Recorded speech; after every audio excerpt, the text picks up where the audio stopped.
আহি পাইছে মই ৰুমে যাই পৰা মই ডনেশ্যন উঠাইছে ইটো মই পাইছোঁ আজি ৩,৮০০ টকা পাইছে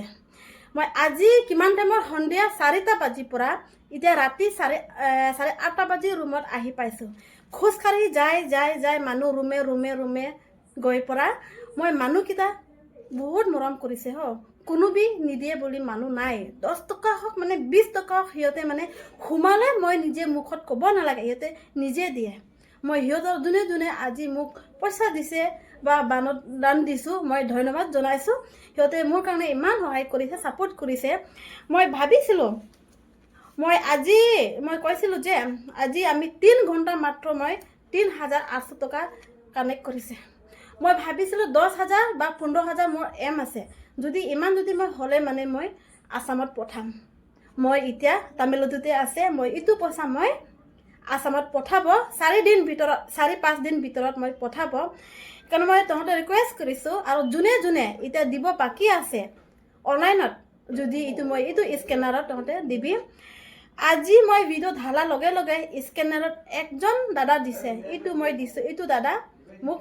ডাইৰেক্ট দিছে সিহঁতে ইমান মন ভাল ইমান ভাল মই ভিডিঅ' আপলোড লগে সিহঁতৰ ডাইৰেক্ট মোক পইচা দিছে মোক বিশ্বাস কৰিছে মই প্ৰথমবাৰ এনেকা ডনেশ্যন উঠাইছে মই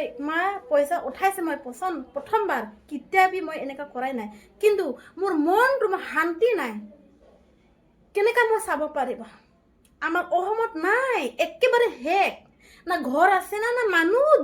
বহিব জাগাত আছে না খোৱা বস্তু নাই একেবাৰে নাই অসমত হেক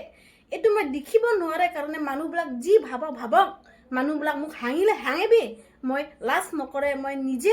নিজে মই যাই পৰা মই মানুহ ঘৰে মই গৈছে ৰুমে ঘৰ নহয় মানুহ ৰুমে গৈছে তামিলনাডু আমাৰ কম্পাউণ্ডৰ বাহিৰে যিমান মানুহ কাম কৰি আহিছে বাহিৰত আমাৰ অসমান মানুহকেইটা ৰুমত যাই পৰা মই কানেকশ্যন কৰিছে পইচাটো পাইছোঁ কিন্তু ইটো পইচা মই এতিয়া 10,000 ওপৰত বা 15,000 মান পালে মই ইটো পইচাটো আসামত পঠাম এইকাৰণে আপোনালোকে মোক বিশ্বাস কৰিবি মই পঠাম আৰু তহঁতে এইটো মনটো ভাবিব নালাগে মই পইচাটো হোল্ড কৰিম মই কিতাবি হোল্ড নকৰোঁ মই কিন্তু মোক 4 দিন ভিতৰত টাইম দিয়ে কেলে মই 4 দিন ভিতৰত টাইম দিবি বুলি কৈছে জানানে আপোনালোকে কিন্তু মই প্ৰথমবাৰ মোৰ ফলোৱাৰ্ছ বি নাই মোৰ ফলোৱাৰ্ছ তহঁতে জানে মোৰ ফেচবুক চাই পৰা